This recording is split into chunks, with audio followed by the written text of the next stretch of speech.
Hello, everybody.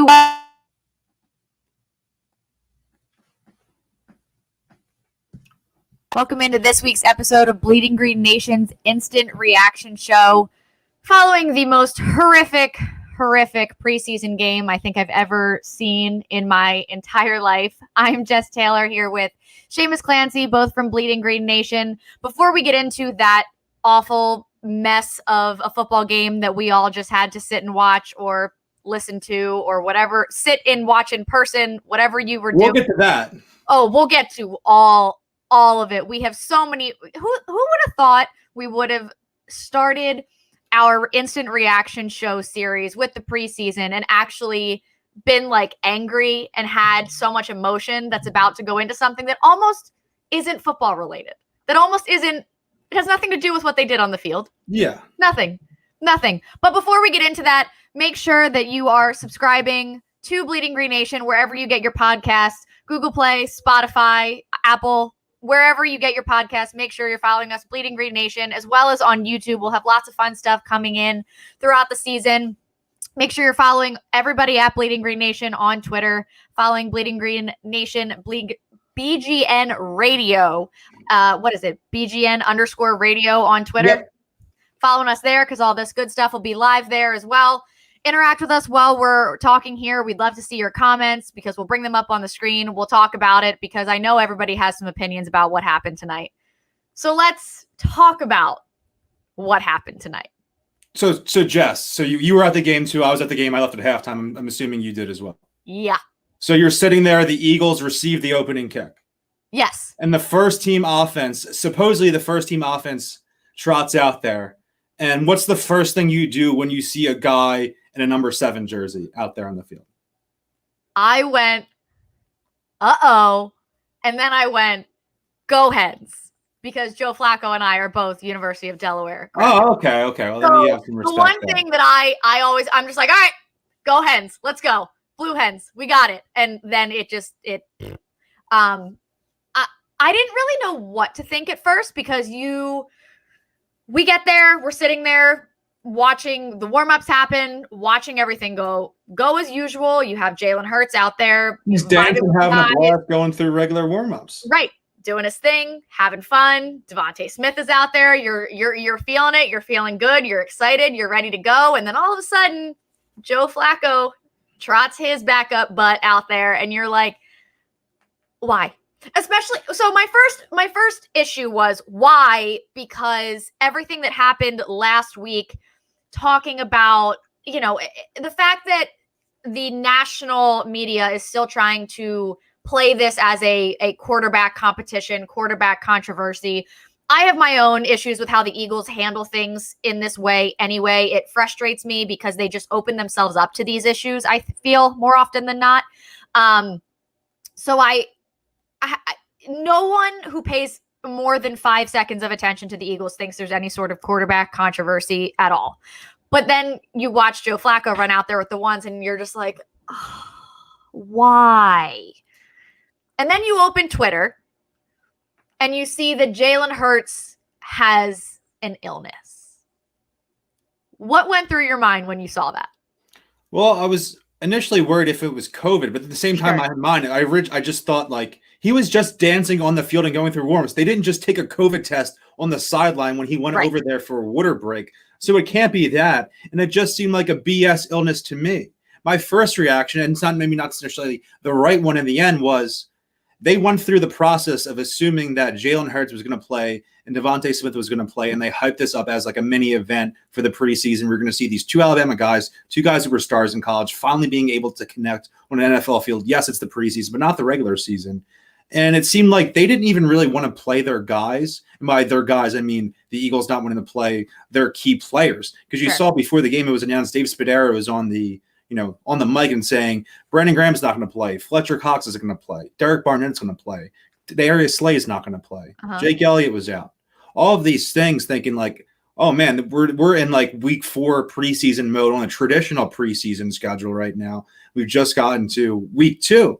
Right. And him being out with an illness feels like the way that, when the Sixers would be tanking down the stretch in like 2015, 2016, Nerlens Noel will be held out with, gastronitis or something like that, where they're just sitting this guy and finding a reason to, instead of actually going and, just saying ahead of time that he's not going to play. It felt like to me, and again, this is just my first thought as someone who traveled down to the game, bought a couple overpriced beers, went down to my seats, was sweaty, was hot because it's hot out, wearing my Jalen Hurts jersey because I'm amped to watch him play in person for the first time literally ever.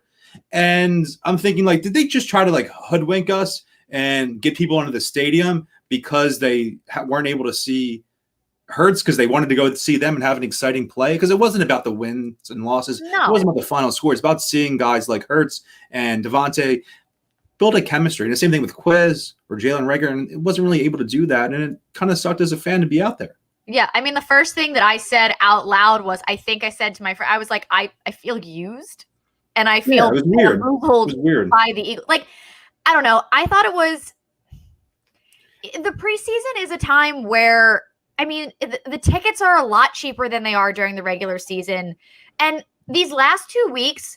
Let me know if you agree with this, but like I thought that it was pretty packed for a preseason game tonight. It was a good crowd for a preseason game. I think people are amped. I was walking into the stadium. Yeah, I hadn't been there since January 2020. It just felt weird to be in there, but there was an energy in there because I think the vibes have been good for the Eagles. They did pretty well in the preseason game last week against the Steelers. Hurts did decently. Quez Watkins shined, and Flacco looked good working with those first-string wide receivers after Hurts had sat. And then they go out and they manhandle the Patriots in joint practices both days, offense and defense looking good. Because earlier in the training camp, we're saying it's just the defense. The offense looks poor. Jalen Hurts is inconsistent. Jalen Hurts in the offense looked fantastic by all accounts against the Patriots in these joint practices. So we're saying, oh, man, we're going to actually see live game action. These guys suited up at the link, fans are going to be there, and maybe it's only for a series or two. I mean, maybe we all want them to play, 2, 3, 4 series, even maybe just the first quarter. And to not see that at all, it's disappointing. And I was talking to BLG about this. The vibes were good. The Eagles lost their preseason game last week, but it was still a win for the team and the development of the key players on the team. Jalen Hurts, Quez, Reagor, all that stuff going.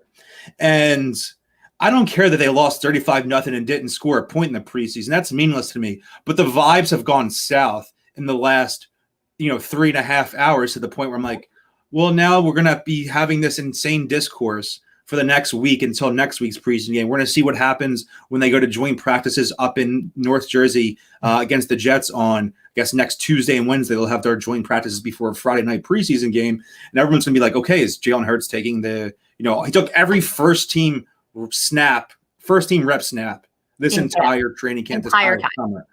He's the starting quarterback. He's the starting quarterback of this team. Strange to do this, and I get it's probably from a precautionary standpoint where maybe they didn't even really want him out there because they like what they saw in training camp this past week against the Patriots in those joint practices. Because even the reports that were trickling out were saying, hey, the Eagles starters may play a bit, but you might see DeVonta Smith and Jalen Hurts not play as much as everyone else. And then you see Jalen Hurts certainly play less than everyone else because he didn't even get on the field. No. And one of the other things that, one of the things that crossed my mind was we saw a lot of reports coming out this week about like Cam Newton playing really poorly and the Eagles like talking a lot of trash and chirping him a little bit. Maybe there was something overheard during warmups that it concerned them for Jalen Hurts' safety in the wouldn't put it past the Patriots, right? No, but maybe there was something said and I don't know, it could have taken it with a grain of salt, but something that was enough for a coach or someone to be like, it's not worth the risk. I don't know. I'm trying to come up with what that could have done, because here's the thing. He ran out of the tunnel and then they say it's an illness. And you're like, okay, well, we all at least know he is vaccinated. We know you can still get COVID if you're vaccinated, but he has announced that he is vaccinated. But also, if it was COVID, they would have yanked him off the field immediately. He wouldn't have still been on the sideline. He would have been out of the stadium. But before that tweet went out by the Eagles, if it was an illness, he wouldn't have run out on the field. So he was still over there.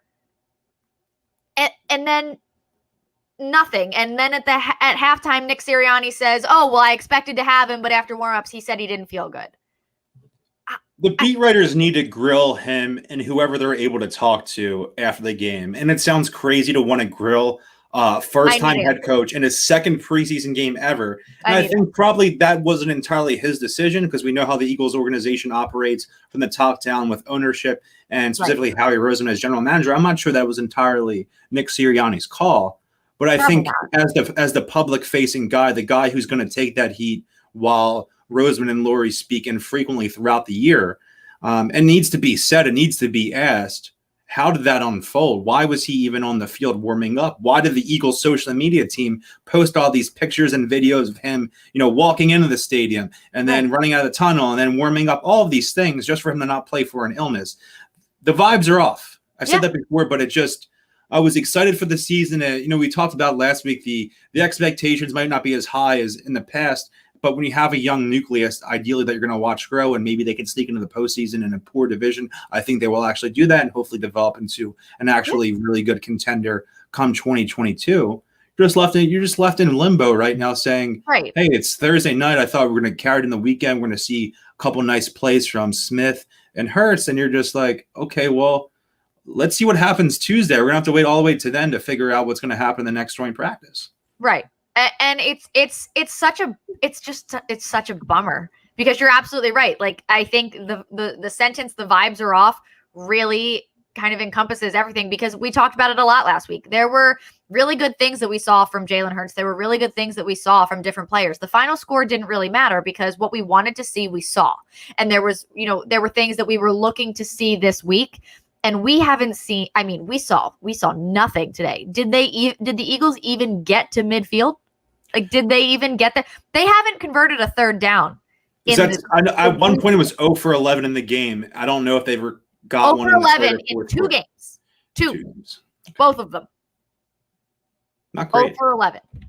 And not great on fourth down either. I believe that was, 0 for 3. I like where they went, especially with Jake not being able to kick. I would have liked to have seen a little fourth down package with Hurts out there to kind of see what vibes we're going to get if Sirianni's going to be an aggressive coach and if he's going to, do some RPO stuff or like maybe even a speed option with Hurts on fourth down. And again, even if Hurts was in there, I don't think we would have seen anything interesting on that fourth down. Yeah, you're going to say that for the season, right? Yeah, we're not going to, and I'm fine with that. I'm not going to sit here and pick apart Nick Sirianni's game plan for preseason week 2. They're not going to show anything. They're going to show a very vanilla run of the mill because we talked about it last week. The element of surprise with whatever their offense is going to be is something that they really need to carry them into the season to be successful in, again, a poor division, but a pretty even division, honestly. So to be able to win some of these games and maybe steal a few here and there as well from some of these better teams that they're playing throughout the season, teams not really knowing what they're going to do is going to be a big benefit for them on either side of the ball. Honestly, like both sides are up in the air. We don't know what we're going to see. I think we can see some really interesting things from the offense with Nick Sirianni's mind combined with Jalen Hurts, his athleticism, and some of the young talent that they have. But I haven't tonight. Last week, we saw some glimpses from some guys that could maybe squeak onto the roster and maybe give you something here and there. Tonight was really, really brutal. If the Eagles go through another injury-plagued season, they're torpedoed immediately. If Hurts gets hurt and he's still here and he's QB1 come week 1 and he gets hurt at some point, this team will be the worst team in the NFL. Yeah. With Flacco or Mullins in there. Yeah. Oh, that's not even a question. But even, anywhere they start getting injuries. If that line starts to get hurt again, torpedoed. Yeah. If anybody in the secondary gets hurt, torpedoed. At one point, there were 6 combinations of safeties and corners around a second-string Patriots receiver on the 6-yard line, and that man scored. There were 6 of them surrounding him, and he scored. It's bad. It's really bad. Beyond the starters, I have a lot of concerns. And last week, Zach McPherson had a rough going. Yeah. Yeah. Like last week, the starters did enough where I was like, all right, good things. the vibes were ruined. You're right. The vibes were ruined to start, and now I'm emotional and panicking over week 2 of the preseason. If at 4:00 this afternoon the Eagles announced Hurts wasn't going to play, and this game unfolded exactly the same way, I think we are both in vastly different moods. I absolutely agree, 100%. Yeah, we saw DeVonta have, I guess they were drops, but pretty poor throws from Flacco. I don't want to do just making excuses for everything. But he had a nice catch, had a nice run. Chad Johnson, Ocho Cinco actually had a great tweet about him. I'll read it off because I bookmarked it on Twitter. Let me get that up here. Yeah, find that tweet because it was a good one. The jump that he gets off the line is. When was the last time we saw? When was the last time we had a receiver like that? T.O. Maybe. Mike Quick. Tommy McDonald. I don't know. Oh God. Yeah. No. There's. You see these flashes of what he can do, and it's really exciting. I can't believe that we had to watch Joe Flacco throw to him in his preseason, in his Eagles debut. I can't believe we had to watch those are wasted reps because Flacco's not going to be he needs those reps with Hurts. It ruined it for me. So this is what @Ocho Cinco tweeted.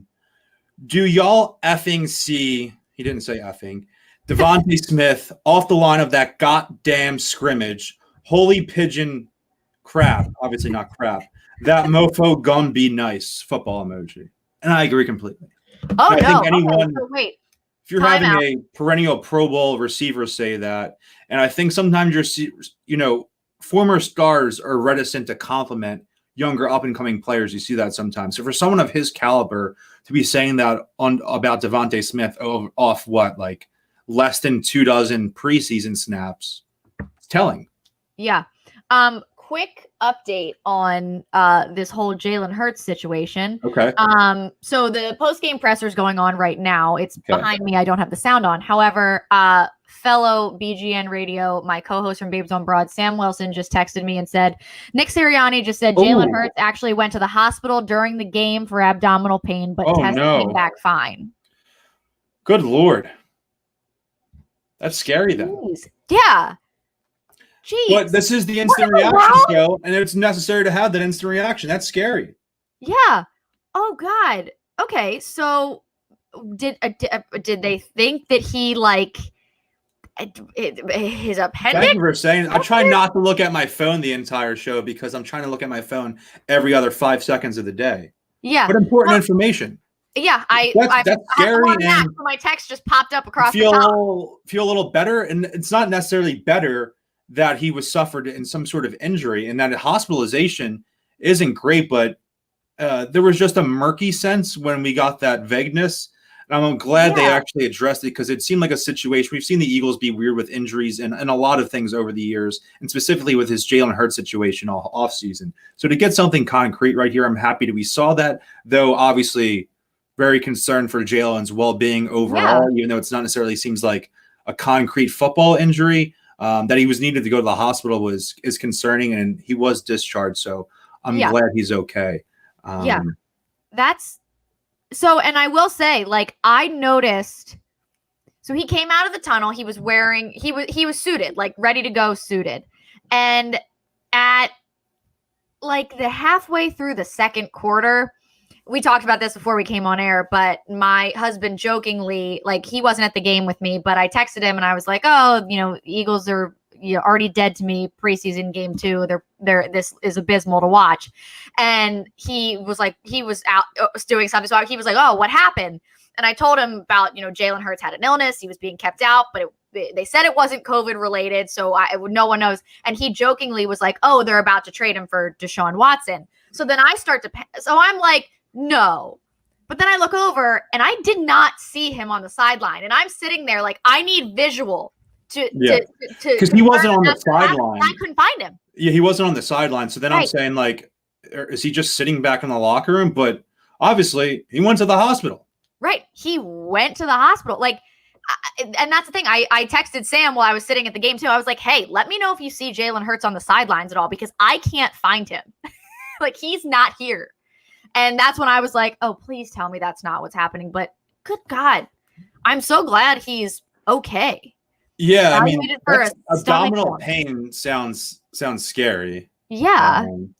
I'll read some stuff that we're seeing on Twitter from Ruben Frank of NBC Sports Philadelphia. Asked whether Hurts needs to play again against the Jets in the final preseason game. Nick said he'll get good work against the Jets and join practices. So at this stage, I wouldn't expect to see Jalen next Friday, and I probably wouldn't have even if he played tonight.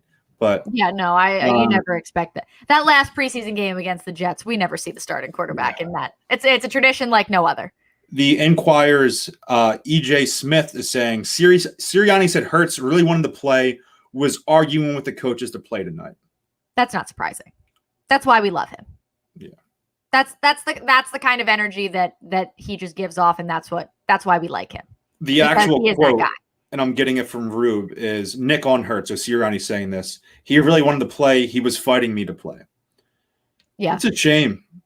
Mike Kay said, Hurts wasn't feeling great when he arrived today. He wanted to take part in warm-ups, still felt bad, so Sirianni held him out. Went to the hospital for stomach pain and abdomen. He was cleared and fine per Sirianni. Sirianni, this is from WIP's Elliott Shore Parks. Nick Sirianni says he decided to rest 3 starters on the offensive line once Hurts was ruled out. So that gives us a little more clarity, too, because, I'm seeing Nate Herbig out there, and he had that wild snap to Flacco, and I'm like, why wasn't Kelsey in there? And it's not something when you're at the game, you're watching it differently than you watch at home, obviously. So it's not something I kind of stayed in my mind and was kind of freshing Twitter for.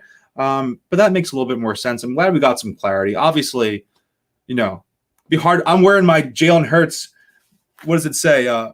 Rent is due, daily deposits hat on there. So I'm a Jalen guy. I have my Jalen Hurts, DeVonta Smith T-shirt on. Yeah, so I'm just glad that he's out of the hospital, and I'm glad that the Eagles. Clear, nothing about anything that we said before knowing that he had gone to the hospital. Didn't know he was in the hospital. Yeah. Oh, it was way more on the shaming the Eagles for always handling things poorly. That's where my brain went immediately. They handle injury situations poorly. I think what we said is based in truth to the degree. Though I'm glad that, like we're saying, actual clarity was provided.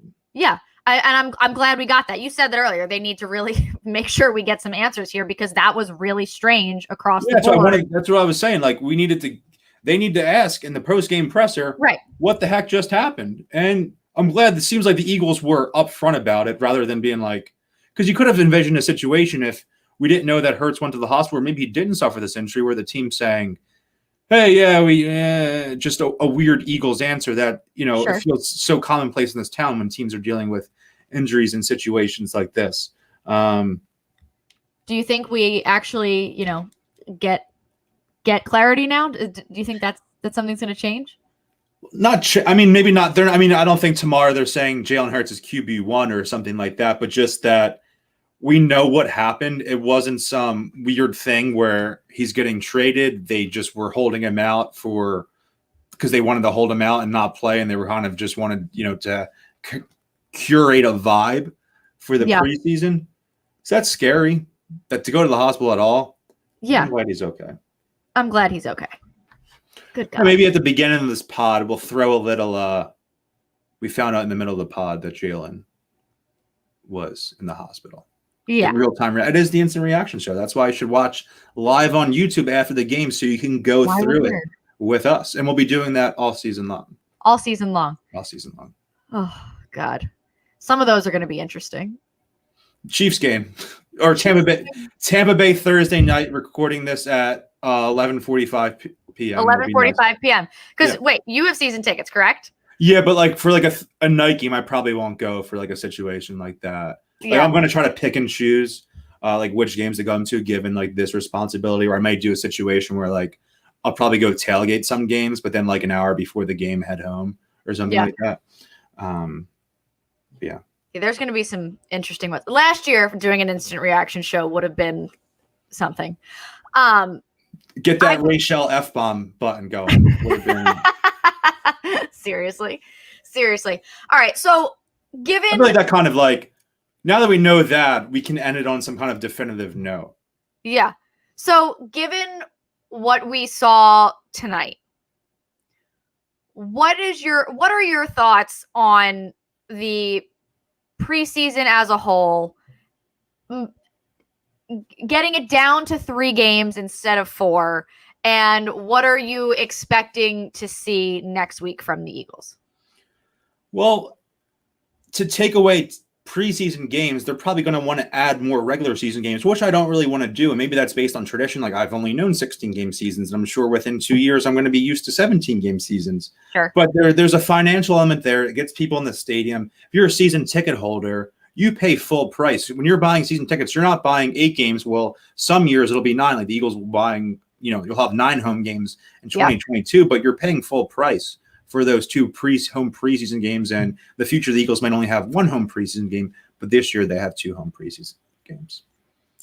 It seems like from all accounts, from hearing coaches speak, from reporters, from everyone, that coaches and franchises and front offices hold these joint practices that teams have before these preseason game to a much higher standard and use it as better evaluation tool than the preseason games themselves. So maybe why not actually televise a joint practice and see what happens there, and maybe get rid of this, and maybe you do more open practices instead. I mean, the Eagles have a couple. They're having one Sunday night actually, and I'll be in attendance there. If you're a listener and you want to meet up, do a mini BGN meetup, just hit me up on Twitter or shoot me an email, and maybe do more stuff of that than kind of this.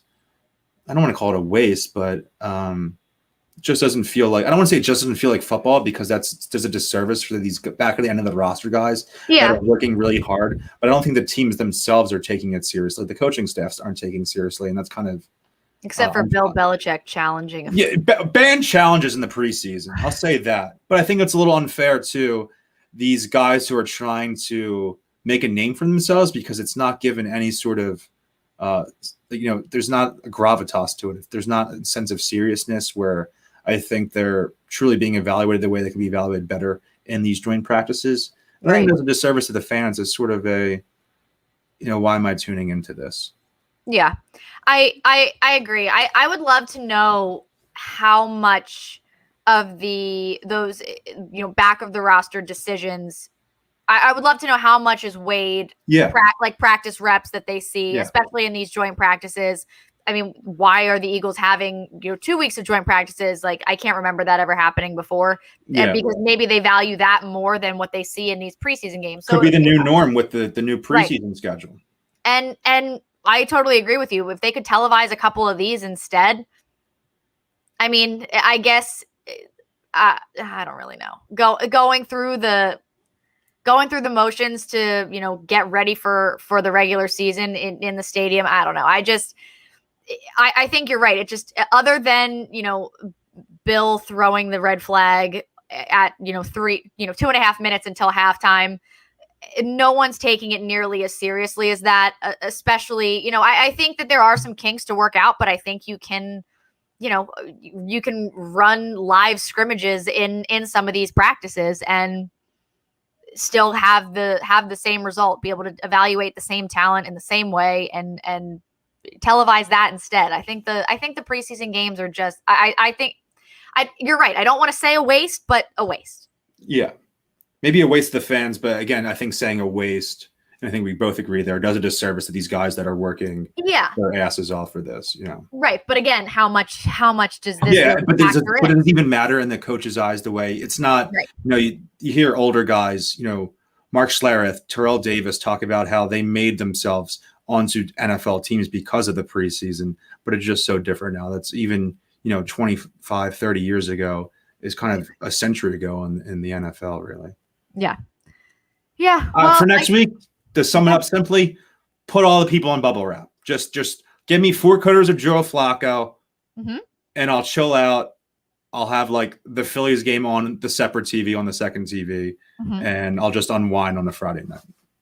Yes, please don't cause me pain on a Friday night. I don't want to see anyone injured. I want the key guys. I know DeVonta Smith probably needs more live reps against opposing competition because he couldn't fully participate in team drills this past week the same way. I think he did some 11-on-11 reps, but not those 7-on-7 reps, if I'm not mistaken. And hopefully we see more 11-on-11 stuff and 7-on-7 stuff from him in New York against the Jets next week. But if Nick Mullins is out there, what's the point of having a guy who's already dealt with some injuries, already has some makeup concerns in terms of his physicality and his body? Not a guy you need to play in the preseason, I don't think. I need someone to get Shanahan on the phone and figure out what the hell he was doing to make Nick Mullins look like a serviceable quarterback. I think Shanahan, I've never been higher on Kyle Shanahan than I've been tonight. Yes, because statistically, he was pretty good in San Francisco. He was pretty good, and they were pretty hurt last year defensively. So it's not even like when the year they went to the Super Bowl, when the defense really carried them there. I mean, they had to put points up to be able to win games. I don't know how he did that. I thought Nick Mullins could have been a situation where I might rather him be the backup if something happened to Hurts, or Hurts was dealt, or whatever situation. If QB1 was hurt, I thought I might rather go to Nick Mullins than Flacco, but I don't want to go to either of them. I don't think you can have. It's one game, but he didn't seem like he's doing much in practice. I'd be uncomfortable. This was like a Matt McGloin type preseason performance where I don't even know if I want that guy as the quarterback 30. Have you seen all the trade for Nick Foles as the backup quarterback tweets yet? Oh, have you seen it's not a report, so I want to preface it with that. It's just one of those online article speculation posts, I would say. And it was what if the Cowboys traded for Nick Foles because Dak's hurt? And that just imagine Monday Night Football week 3. We will be having a BGN watch party for that game. There'll be more info on that later this month. But mark your calendars, that Monday night game. And further, just quickly, from Adam Schefter, said Eagles quarterback Jalen Hurts was sent to Philadelphia Hospital and diagnosed with a stomach infection and told to stay home to rest for at least 2 days. He tested negative for COVID. Sign of the cross. Yeah. Bless. We're going to wrap it up with that positive note. Yeah. Right there. He seems okay. Just rest Jalen. Get well, Jalen. Maybe do some reps against the Jets next week. I think you've looked good in training camp against opposing team. You looked good against the Steelers next week. Yeah, I don't need to see it. Definitely don't need to see you against the Jets next week. No, don't need to see you against the Jets. If you want to stay in your house in South Jersey, that works too, I think. Don't even go up there. Yeah, just hang out, and that's fine. And we'll see you week 1 in Atlanta. And then you can, if you really want to play the Jets that badly, you can wait until week whatever it is when you play week 12 or 13, I think. Yeah, somewhere in the back. It's fine. Everything is fine. Don't forget to subscribe everywhere in Bleeding Green Nation, YouTube, wherever you get your podcasts. Seamus, where can everybody follow you and find you? Yeah, follow me. You can follow me on Twitter and Instagram at Seamus_Clancy. You'll see all my BGN work, all my writing, all my dumb, insane, crazy person tweets on there. And if you like this podcast, you'll probably like following both of us on social media. I'll say that. Yeah. We're pretty funny on social media. I would recommend following both of us. You can follow me on Twitter at Jessie_Taylor21. Jessie does not have an E on the end, so don't put it there because you won't be able to find me. Everything else on BGN, make sure you're subscribing, downloading, 5-star review, leave us a written review as well. We love to hear from you. Follow us everywhere on social media. Listen to all of our stuff. Check out Seamus's writing as well as everybody else's writing on BGN. We will talk to you next week. Post whatever we see from the Eagles and the Jets. No injuries, please. No injuries. We're just going to manifest that into a reality. Yes. But until then, we will talk to you next week.